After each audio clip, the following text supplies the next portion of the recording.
ಈ ಆಶಾ ಹಬ್ಬ ಅಂದ್ರೆ ಹಿರಿಯರುಗಳು ಮಾಡ್ಕೊಂಡ್ ಬಂದಾರ. ಅದಕ್ಕ ನಾವು ಮುಂದುವರ್ಸ್ಕೊಂಡ್ವಿ ಹಿಂಗ. ಹಾಯ್ ಗೈಸ್, ಇವತ್ತು ನಾವು ಚಿಕ್ಕಮಾಗಿಯಲ್ಲಿ ನಮ್ಮೂರಿನ ಸಂಪ್ರದಾಯದ ಪ್ರಕಾರ ಶೀತ್ಲಾ ಅಂತ ಒಂದು ಹಬ್ಬನ ಆಚರಣೆ ಮಾಡ್ತಾ ಇದ್ದೀವಿ. ಸೊ ನಮ್ಮ ಜೊತೆ ಇದ್ದಾರೆ ನಮ್ಮ ಊರಿನ ಎಲ್ಲ ಹುಡುಗರಿದ್ದಾರೆ. ಸೊ ಇವರೆಲ್ಲ ನಮ್ಮ ಜೊತೆಗಿದ್ದಾರೆ. ಇವತ್ತಿನ ಒಂದು ಶೀತ್ಲಾ ಹಬ್ಬ ಯಾವ ರೀತಿ ಆಗುತ್ತೋ ಅಂತ ನೋಡೋಣವಾ? ಎಸ್, ಬನ್ನಿ ನೋಡ್ಕೊಂಬರೋಣ.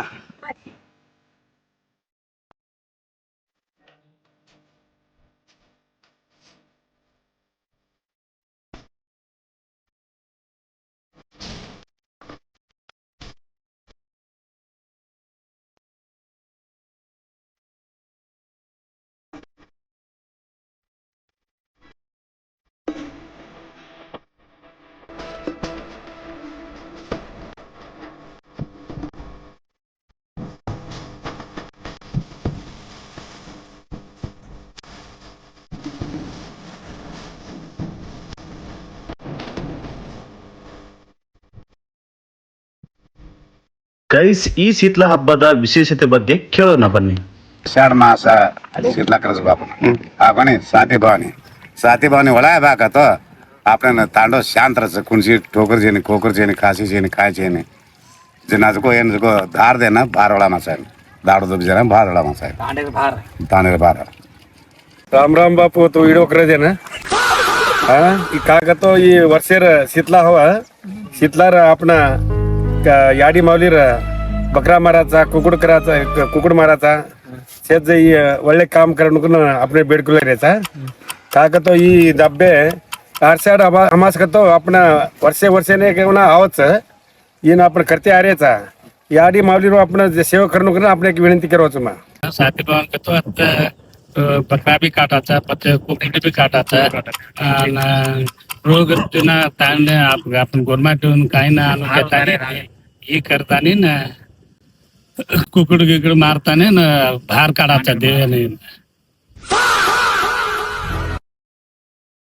ಈ ಆಶಾ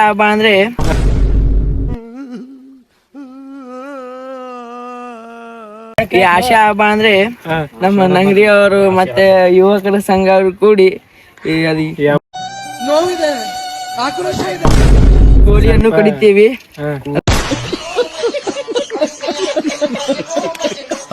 ಮನೆಗೆ ಹೋಗಿ ತಗೊಂಡು ಮಾನಸಿಕೆ ಅಂದ್ರೆ ಇದು ಪುರಾತನ ಕಾಲದಿಂದ ನಡ್ಸ್ಕೊಂಡ್ ಬಂದಿದ್ದಾರೆ. ಅದನ್ನ ನಾವೀಗ ಮುಂದುವರ್ಸ್ಕೊಂಡು ಅರ್ಥವೇ ಆಗ್ತಿಲ್ವೇ ಈ ಕೇಸು? ಎಳೆ ಮಗು ಆಗಿದ್ದಿದ್ರೆ ಓಕೆ, ಹಿಂಗ ಏನೋ ಹುಂಜ ಕಡ್ದ ಅದ್ರ ಜಗಳ ಮಾಡಿಸಿ ಅದು ಒಂಥರ ಸಂತೋಷ ಆಗುತ್ತೆ. ಆಶಾ ಹಬ್ಬ ಅಂದ್ರೆ ಸರ್ ನಿಮ್ಗೇನ್ ಅನ್ಸುತ್ತೆ? ನಮಗೆ ಸ್ಟಡಿ ಓನ್ಲಿ.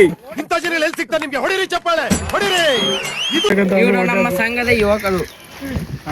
ಇವರು ನಮ್ಮ ಸಂಘದ ಹಬ್ಬ ಮಾಡ್ತಿದ್ರಲ್ಲ, ಇದರ ವಿಶೇಷತೆ ಹೇಳೋಣ.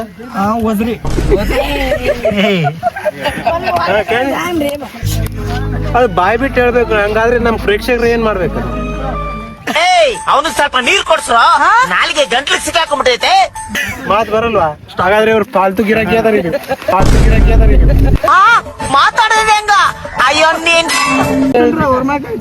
ವಿಶೇಷತೆ ಏನ್ರಿ? ಯಾವ ಮೊದಲಿನ ಕಾಲದಾಗ ಹಿರಿಯರು ಮಾಡ್ಕೊಂತ ಬಂದಿದ್ದು, ಇವತ್ತಿಗೆ ಅಮಾಸೆ ಅನ್ನೋಂಗಿಲ್ಲ, ಇದನ್ನ ಅನ್ನೋಂಗಿಲ್ಲ, ಮಾತೇ ಇಲ್ಲ, ಹೌದು ಅನ್ನೋಂಗಿಲ್ಲ. ಬಂದಾಗ ಎಲ್ಲಾರು ಮಾಡ್ತಾರೆ. ಶೀತ್ಲಾ ಮಾಡ್ತಿದ್ರ, ಇದ್ರ ವಿಶೇಷತೆ ಏನು? ಹಳೆ ಕಾಲದಿಂದ ಹಿರಿಯರುಗಳು ಮಾಡ್ಕೊಂಡ್ ಬಂದಾರ. ಅದಕ್ಕ ನಾವು ಮುಂದುವರ್ಸ್ಕೊಂಡ್ವಿ ಹಿಂಗ. ನಿಲ್ಸಾಲಿ ಹಾಗಾದ್ರೆ ಮುಂದೆ ಕಡಿತೀರ, ಅದು ಅದು ನಮ್ಮ ಮನೆಗೆ ವೈಯಕ್ತಿಕ.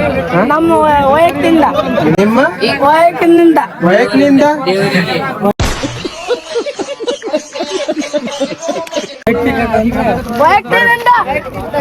ಈ ಫುಲ್ ಬಿಂದಾಸ್ನಾಗ ಅದೀರಿ ಇವತ್ತು. ಗೈಸ್, ನಮ್ಮೂರಲ್ಲಿ ವಿಶೇಷವಾಗಿ ಶೀತ್ಲಾ ಹಬ್ಬಕ್ಕೆ ಕೋಳಿ ಮತ್ತು ಕುರಿನ ಬಲಿ ಕೊಡ್ತೀವಿ.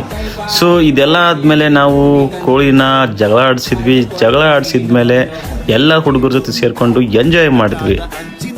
ಸೊ ನೀವು ನೋಡ್ತಾ ಇದ್ದೀರಾ ಕೋಳಿ ಜಗಳ ಹೇಗೆ ನಡೀತಾ ಇದೆ ಅಂತ.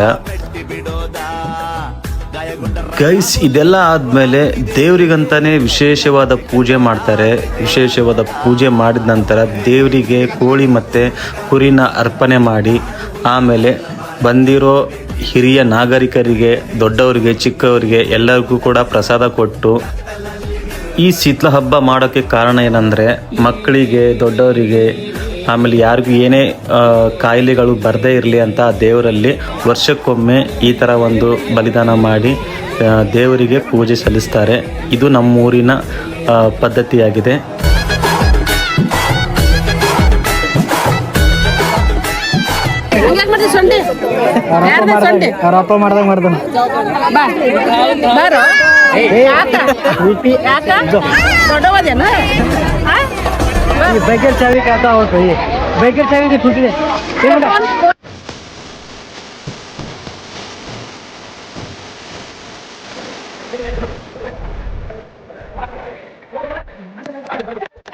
ಸೊ ಫೈನಲಿ ಪೂಜೆ ಎಲ್ಲ ಮುಗಿಸ್ಕೊಂಡು ನಾವೆಲ್ಲರೂ ಮನೆಗೆ ಬಂದ್ವಿ. ನಮ್ಮ ಗುಂಡ ಅವ್ರ ಅತ್ತೆಗೆ ಇಂಪ್ರೆಸ್ ಮಾಡೋಕ್ಕೆ ಟಿವಿ ಹಚ್ಚಿ ತೋರಿಸ್ತಾ ಇದ್ದಾನೆ. ಕೊನೆಗೂ ನಮ್ಮ ಗುಂಡ ಡ್ಯಾನ್ಸ್ ಮಾಡಿ ಅವ್ರ ಅತ್ತೆಗೆ ಇಂಪ್ರೆಸ್ ಮಾಡ್ದ. ಐ ಹೋಪ್ ಈ ವಿಡಿಯೋ ನಿಮ್ಗೆ ಇಷ್ಟ ಆಗಿದೆ ಅನ್ಕೊತೀನಿ. ನೆಕ್ಸ್ಟ್ ಇನ್ನೊಂದು ವಿಡಿಯೋ ಜೊತೆ ಬರ್ತೀನಿ. ಅಲ್ಲಿವರೆಗೂ ನನ್ನ ವಿಡಿಯೋನ ಎಲ್ರಿಗೂ ಶೇರ್ ಮಾಡಿ ಹಾಗೆ ಸಬ್ಸ್ಕ್ರೈಬ್ ಮಾಡಿ. Thank you.